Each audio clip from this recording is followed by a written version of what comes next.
Crop top అట్లా ఏందన్నా కుడదాం అనుకుంటానా. Cloth ఉంది కానీ దాన్ని ఏం కుట్టాలి అనేది అర్థం కావట్లేదు నాకు. ఫుల్ కన్ఫ్యూజన్లో ఉండా, అందుకే క్లాత్ కూడా ఎక్కువ ఉండకూడదు. కొంతే ఉంటే ఒకటే ఉంటే అప్పుడు అదే కుడతాము. సరే అని ఇంక మొత్తానికి డిసైడ్ అయినా లెహంగా కుడదాంలే అని. కిందది ఒకటి కుట్టి ఈ క్లాత్తో, పైది 2 రకాలు, ఒకటి ట్రెడిషనల్గా ఒకటి వెస్ట్రన్ వేర్లో 2 కలర్స్లో 2 కుడదాంలే పైన టాప్స్ అని ఇంకా డిసైడ్ అయినా. ఇది మా అమ్మ చీరలోది జాకెట్. మా అమ్మకి జాకెట్ కుట్టిన, ఇంకా మిగిలింది క్లాత్ సగం పైనే ఆరెంజ్ కలర్ది. ఇంకా అది అట్నే ఉన్నిచ్చిన, మా అమ్మకి ఏదన్నా పైది టాప్ అయిద్దిలే అని. అది ఇప్పుడు కుడదామని డిసైడ్ అయినా దాని మీదకి. దాంట్లో కొంచెం ఆరెంజ్ కలర్ వచ్చింది. ఈ గ్రీన్ కలర్ది కూడా ఇది ఒక శారీనే. నేను ఆల్రెడీ క్రాప్ టాప్ కుట్టుకున్నా దీంతో. ఇంకా చాలా ఉంది, మా అమ్మకి సరిపడే కంటే మిగులుతుంది. ఈరోజు ఈ వీడియోలో లెహంగా ఒకటి కటింగ్ స్టిచ్చింగ్ చూపిస్తా, నెక్స్ట్ పార్ట్లో ఆ టాప్స్ చూపిస్తా. సరే అయితే ఇప్పుడు లెహంగా మొదలు పెడదాం. దీనికి లెంత్ 23 తీసుకుంటాను, కానీ 20నే వాడతా. విడ్త్ వచ్చి 35 తీసుకుంటున్నా. నేను కుడతా స్కర్ట్, కానీ ఆ 3 ఇంచెస్ కింద ఎక్స్ట్రా యాడ్ చేస్తా. ఎందుకంటే ఇంకొంత పెద్ద అయినా పిల్లలు బిందె పెరుగుతారు కదా, దాన్ని మళ్ళీ తీసుకోవచ్చని. కింద ఫాల్స్ వేస్తాం కదా మామూలుగా అయితే చీరలకి, అట్లా కొంచెం బెల్ట్ లాగా వస్తుంది. ఇంకా కిందకే వదిలేసి ఇంకొక 3 ఇంచులు పెడితే బాగుంటుంది. మళ్ళీ దాన్ని అవసరం ఉన్నప్పుడు తీసుకోవచ్చు కూడా.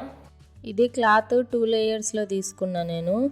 విడ్త్ మార్కింగ్ చేసుకున్నాక ఈ ఎక్స్ట్రా పీస్ అనేది పక్కన పెట్టుకోవాలి, కట్ చేసుకొని మధ్యలోకి కట్ చేసుకోవాలి. ఈ ఫ్లవర్స్ ఇటు పైకి వస్తాయి, ఈడ చూస్తే ఇటు వస్తున్నాయి. సో మనం దీన్ని మాత్రం జాగ్రత్తగా పెట్టుకొని కుట్టుకోవాలి, ఎందుకంటే ఉల్టా పల్టా చూసుకోవాలి. 2 పీసెస్ కరెక్ట్గా సెట్ చేసుకొని ఇంకా దీన్ని పక్కన పెట్టుకోండి. అయిపోయింది. నెక్స్ట్ ఇంకా లైనింగ్ లెంత్ వచ్చేసి 18 తీసుకుంటానా. మెయిన్ ఫ్యాబ్రిక్ 20 కదా, అందుకని 2 ఇంచెస్ తక్కువ తీసుకోవాలి. ఇప్పుడు విడ్త్ వచ్చి 34. ఈ క్లాత్ అంతే ఉంది, అందుకే అంతే తీసుకున్నా. మెయిన్ ఫ్యాబ్రిక్ 35 తీసుకున్నా కదా, 2 సేమ్ తీసుకొని అవసరం లేదు. నేను లైనింగ్ ఉంది కదా అని తీసుకున్నా. మీరు తక్కువ ఉంటే తక్కువే తీసుకోండి. Next belt part width 3 inches తీసుకుంటాను. హాఫ్ ఇంచ్ ఖర్చులకు పోతుంది. ఇంకో 2 ఇంచెస్ని ఫోల్డ్ చేస్తే 1 ఇంచ్ బెల్ట్కి సరిపోతుంది. నెక్స్ట్ లెంత్ వచ్చి నేను ఎలాస్టిక్ ఎంతైతే తీసుకుంటానో దానికి ఒక 10 ఇంచెస్ ఎక్కువ తీసుకుంటాను. వేస్ట్కి 3 ఇంచెస్ తగ్గించి ఎలాస్టిక్ తీసుకోండి, అప్పుడు కరెక్ట్గా సరిపోతుంది. నేను ఎలాస్టిక్ 17, ఫ్యాబ్రిక్ 27 తీసుకుంటాను, కరెక్ట్గా సరిపోతుంది ఆడికి. లెహంగా కుట్టడం చాలా సింపుల్, ఎవరికైనా చాలా ఈజీ వేలో చూపిస్తాను నేను. నెక్స్ట్ స్టిచ్చింగ్ చూద్దాం రండి. కటింగ్ అయిపోయింది. ఫస్ట్ లైనింగ్ తీసుకొని దానిపైన మెయిన్ ఫ్యాబ్రిక్ వేసుకోవాలి రైట్ సైడ్. ఎప్పుడైనా డిజైన్స్ ఫ్లవర్స్ వచ్చినాయి అవి కిందకు వస్తున్నాయి పైకి వస్తున్నాయని ఒకసారి చెక్ చేసుకోండి.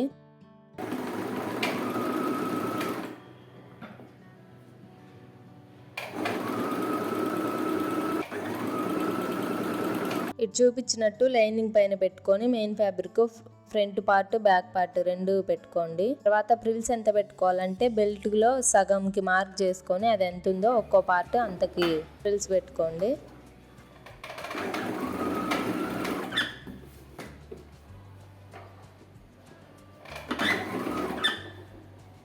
ప్రిల్స్ కూడా అయిపోయింది. ఫ్రంట్ బ్యాక్ 2 పార్ట్లు అయిపోయినాయి.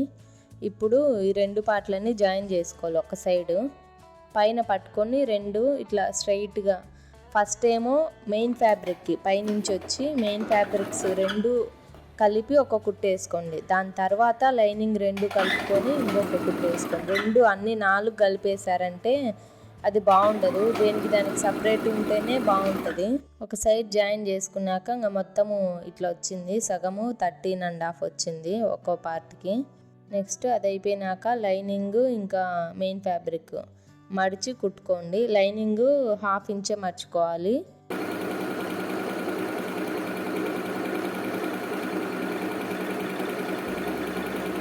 లైనింగ్ అయిపోయింది. మెయిన్ ఫ్యాబ్రిక్ 3 ఇంచెస్ మర్చుకోవాలి కదా, అది మార్క్ పెట్టుకోవాలి మనం. ఎందుకంటే కుట్టేటప్పుడు ఎక్కువ తక్కువ వస్తుంది, కరెక్ట్ రాదు. ఫస్ట్ ఒక 1/4 ఇంచుకి ఫోల్డ్ చేసుకొని తర్వాత దాన్ని మార్కింగ్ చూసి ఫోల్డ్ చేసుకోవాలి. మార్కింగ్ కరెక్ట్గా వచ్చింది చూసారా. తొందరపడి ఫాస్ట్ కుట్టేయకుండా నీట్గా కొద్దిగా నిదానంగానే కుట్టుకోండి, ఫినిషింగ్ నీట్గా వస్తుంది. ఇప్పుడు పైది కిందిదంతా కుట్టేసినాం కదా, ఇప్పుడు దీనిపైకి బెల్ట్ అటాచ్ చేసుకోవాలి మనము.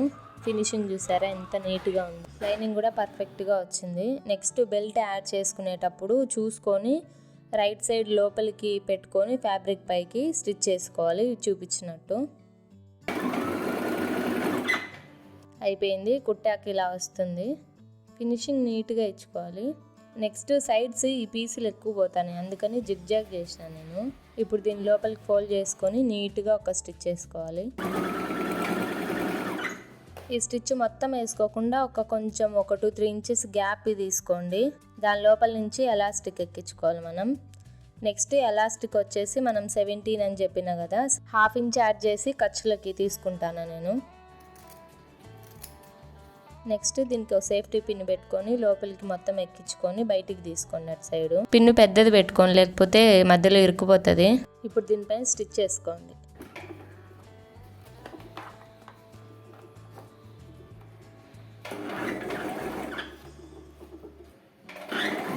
కొంచెం గ్యాప్ ఉంచినాం కదా, ఇప్పుడు ఆ గ్యాప్కి కూడా కుట్టేసుకోండి. మొత్తానికి మన లెహంగా అయితే రెడీ అయిపోయింది. చూసారు కదా, చాలా సింపుల్గా అయిపోయింది. ఇది బిగినర్స్ కూడా ఈజీగా కుట్టుకోవచ్చు.